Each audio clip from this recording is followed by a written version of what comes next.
My first thought here is that this is music for the mentally unstable. My second thought is that I actually think I like it.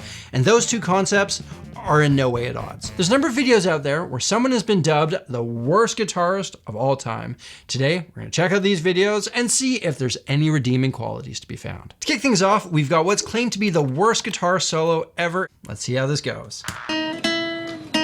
Imagine there's no heaven.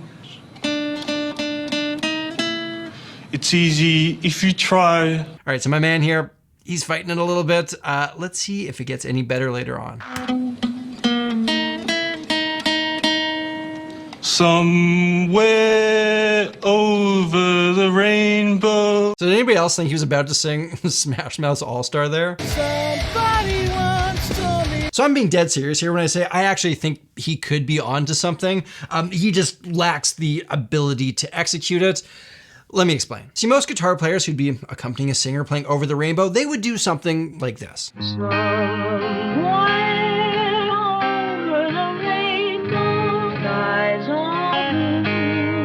See, strumming, finger picking, that's pretty run-of-the-mill stuff. But if you could drastically simplify things, like our guy here, and I'm talking as sparse as possible, sing over that could actually be pretty hip.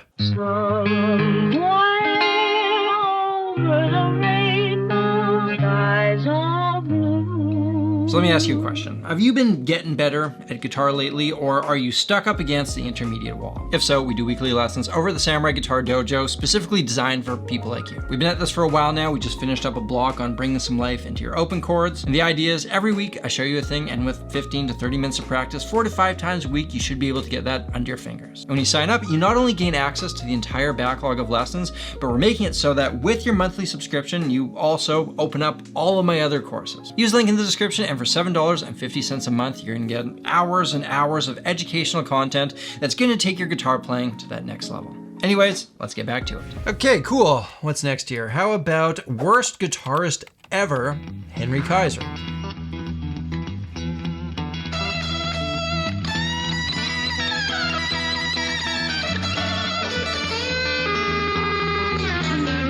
My first thought here is that this is music for the mentally unstable. My second thought is that I actually think I like it. And those two concepts are in no way at odds. It's avant-garde. It's clearly meant for something far away from mainstream success.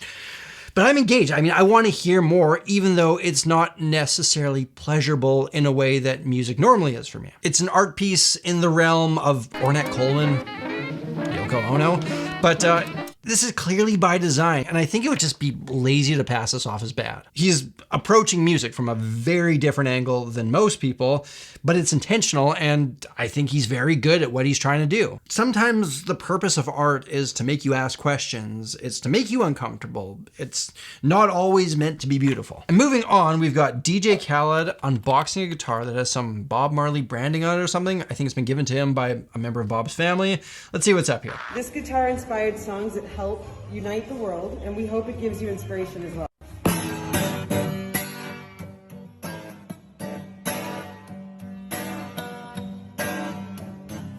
So knowing nothing about DJ Khaled besides this video and a couple of short clips I've seen of him playing golf on Instagram, how do you not love this man? He'll dunk some nasty putt from distance, then just like stare at the camera for what feels like an eternity before saying something like, Gatorade. and I mean, the way he plays the guitar, I'm not sure that he's ever touched a guitar before in his life. And while someone in his shoes might pluck a string or something, he just starts smacking that thing with the confidence of Stevie Ray Vaughan. And some people just have this reckless confidence in themselves. And I'll be honest, that is a very valuable tool to take into the world. If most of us could harness just a fraction of what DJ brings here, I think a lot of us would be better off. And if DJ could harness a fraction of what most guitarists bring to the table, that would be worthwhile too. But hey, we're not gonna fixate on that. We're looking at the good here. All right, middle school Weezer cover goes horribly wrong.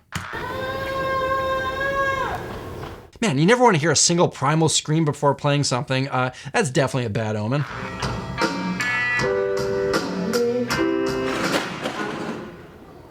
Whoa! Thank God that didn't crush that poor kid's foot. And you definitely can't really blame the kids here. They're what, 13? I was 13 once, and I played the world's worst rendition of Smells Like Teen Spirit in public.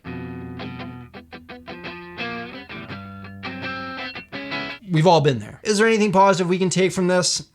Not really. I'm sure they felt terrible, but let's be honest, it's also pretty hilarious. It's been seen by 10 million people, and that's just a tough look. But there's a much lesser known sequel to this where these guys actually get through the whole song. Drummer does great, singer solid, the bass player appears to be playing through a broken finger. They got that keyboard back on the stand and they gutted it out. And I don't think anyone would have blamed them if they just walked off the stage after that first mishap, but they didn't. They gutted it the f out and got it done. If I could do that every time I wanted to just say forget it and walk out, you know, I'd be proud of myself. I'd give myself a pat on the back. So good for these lads. Steven Seagal, epic guitar solo. Oh boy.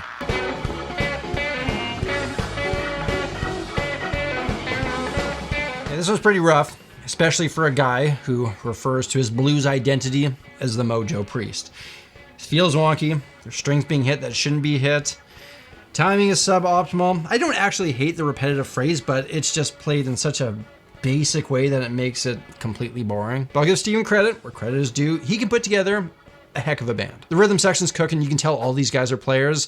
And if you were to subject me to a suboptimal musical experience, I would take the poor frontman with the great rhythm section over the vice versa of that. They're doing as good of a job as these guys could be asked to do here. Keep these guys on payroll, Steven. Maybe even give them a raise. We've all seen the Lil Wayne solo. We've all seen the Nick Jonas solo. We've got to at least acknowledge these here. So Lil Wayne, it seems he has a number of hobbies that he loves, like guitar and skateboarding, that he's not especially talented at yet. And I feel like it's hard for an adult to be bad at things in front of people. That's a very vulnerable position that our society often mocks. It takes guts to put yourself out there, so if nothing else, props to Lil Wayne for that. With the Nick Jonas solo, he farmed it. Probably had a plan going in, missed a note by a Fred, and just frickin' farmed the rest of it. Now there's a statement he's released on this, and he said that the experience and the way that the internet treated him, myself included, I made a video on it, I got some ownership in this, but he said it was tough for him, but he's gotten to a place where he's able to laugh and move on now. So here's a guy who just farmed it, was ridiculed by a lot of people, took that in stride, never denied anything, came out the other side a better person. Respect. And last for today, we've got a fellow who every few months pops up on my timeline with some highly dissonant shredding. Richard Benson, let's check it out.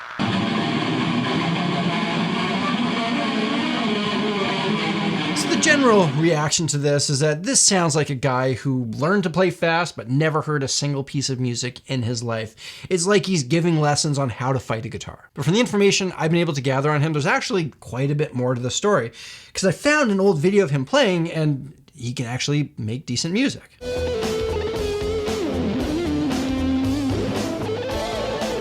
Quite a bit different from my preferred style, but that is a far cry from the atonal shredding that he became known for later. So here's what apparently happened. He was an active musician in Italy before he started dealing with significant health issues that drastically affected his ability to play guitar. And having lost a number of his musical faculties, he went on to create a character, a satirical shredder who was meant to be a musical heel before he eventually passed away in 2022. And I will always have a certain level of respect for anyone who makes a living with an instrument in their hand, no matter how they do it. If you set out on the musician's journey and persevere, even if it goes off the rails and you have to turn yourself to something like this, I'll still always have respect for the people who devote themselves to the path. Ladies and gentlemen, there you have it. Remember, I'd love to see you over at the Samurai Guitar Dojo for those weekly lessons. And if you use the link in the description, you're going to get in for $7.50 a month. And with that, you're also going to gain access to all of my other courses. As always, look after yourselves, look after each other, look after the planet. I'm Samurai Guitarist, and I'll see you again soon.